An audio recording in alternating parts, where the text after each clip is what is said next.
Second plant हमारे पास था ipecac root. Ipecac के अब जो मेन कॉन्स्टिट्यूएंट थे जिनकी स्ट्रक्चर्स हमने डिस्कस करनी थी वो है इमेटिन, सेफेलिन और साइकोट्रिन।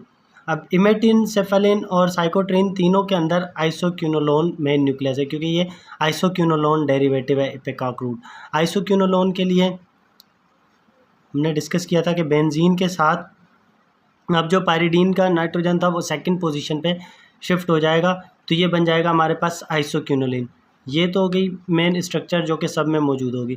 उसके साथ इसमें जो बेंजीन है उस पर दोनों पोजीशन पे हमारे पास मिथॉक्सी ग्रुप अगर लगा हो, देन इसमें एक और आइसोक्विनोलिन अटैच होगा।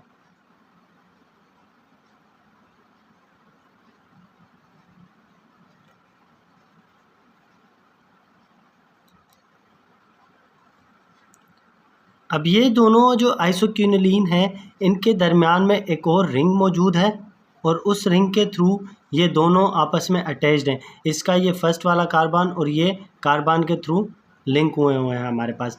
उसके अलावा ये जो एक्स्ट्रा रिंग थी इसके ऊपर हमारे पास इथाइल ग्रुप लगा हुआ है। इथाइल मतलब 2 कार्बन होंगे, लास्ट वाले पे CH3 और इस पर CH2 हमारे पास। जबकि ये जो हमारे पास रिंग अटैच हुई थी इस रिंग के ऊपर भी हमारे पास दोनों तरफ से मिथॉक्सी ग्रुप लगा होगा। जैसे फर्स्ट वाली आइसोक्विनोलिन रिंग में था, इसी तरह इस आइसोक्विनोलिन रिंग में भी दोनों तरफ से मिथॉक्सी ग्रुप है हमारे पास। उसके अलावा नाइट्रोजन की यहाँ पे वैलेंसी पूरी नहीं है तो एक हाइड्रोजन अटैच होगा, क्योंकि डबल बॉन्ड नहीं है यहाँ, तो नाइट्रोजन की वैलेंसी कंप्लीट है।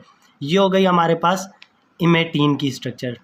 ठीक है, सिंपली हमने एक आइसोक्विनोलिन बनाया, दूसरा आइसोक्विनोलिन, दोनों आइसोक्विनोलिन के ऊपर मिथॉक्सी ग्रुप लगाए हुए हैं दोनों साइड से। मिथॉक्सी ग्रुप के अलावा फिर जो फर्स्ट वाली आइसोक्विनोलिन रिंग थी उसमें एक रिंग और एक्स्ट्रा बनेगी और वो रिंग नीचे वाली रिंग के साथ कार्बन के थ्रू लिंक हुए हैं और जो एक्स्ट्रा रिंग है उसके ऊपर हमने इथाइल ग्रुप लगाया। बाकी इसकी वैलेंसी कंप्लीट कर दीजिएगा 2 हाइड्रोजन के साथ। तो ये बन गई हमारे पास इमेटीन की स्ट्रक्चर।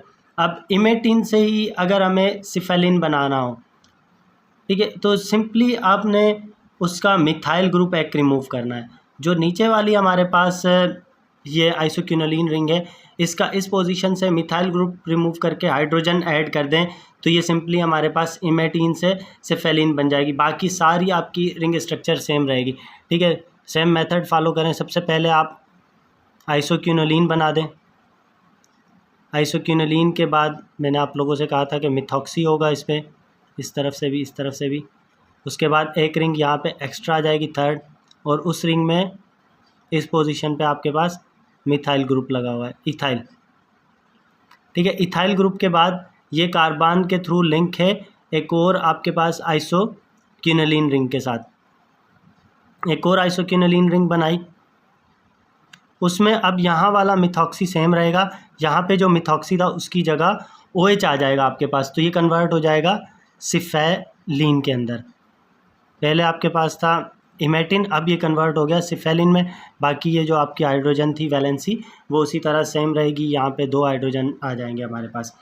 अब सिफेलिन से हमें साइकोट्रीन बनाना है, तो सिफेलिन से साइकोट्रीन बनाने के लिए सिंपली हमने रिडक्शन करानी है। रिडक्शन कहाँ करानी है? इस नाइट्रोजन और कार्बन के दरमियान। यहाँ पे सिर्फ एक डबल बॉन्ड आ जाएगा, बाकी सारी की सारी आपकी सिफेलिन वाली सेम स्ट्रक्चर रहेगी। ठीक है, फिर से सेम मेथड फॉलो करें। आइसोक्विनोलिन बना लिया, आइसोक्विनोलिन के बाद मिथॉक्सी ग्रुप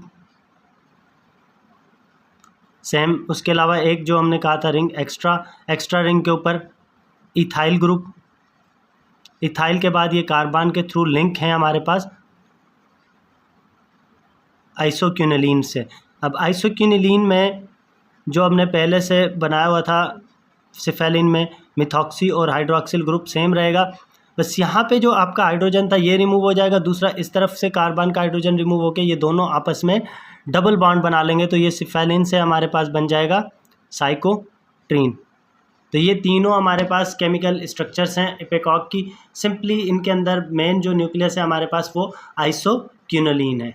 उम्मीद करता हूँ एपिकॉक रूट की केमिकल स्ट्रक्चर्स आपको समझ आ गई होंगी। फर्दर कोई भी आपको कन्फ्यूजन है इन स्ट्रक्चर्स में तो आप वो कमेंट में मेंशन कर सकते हैं।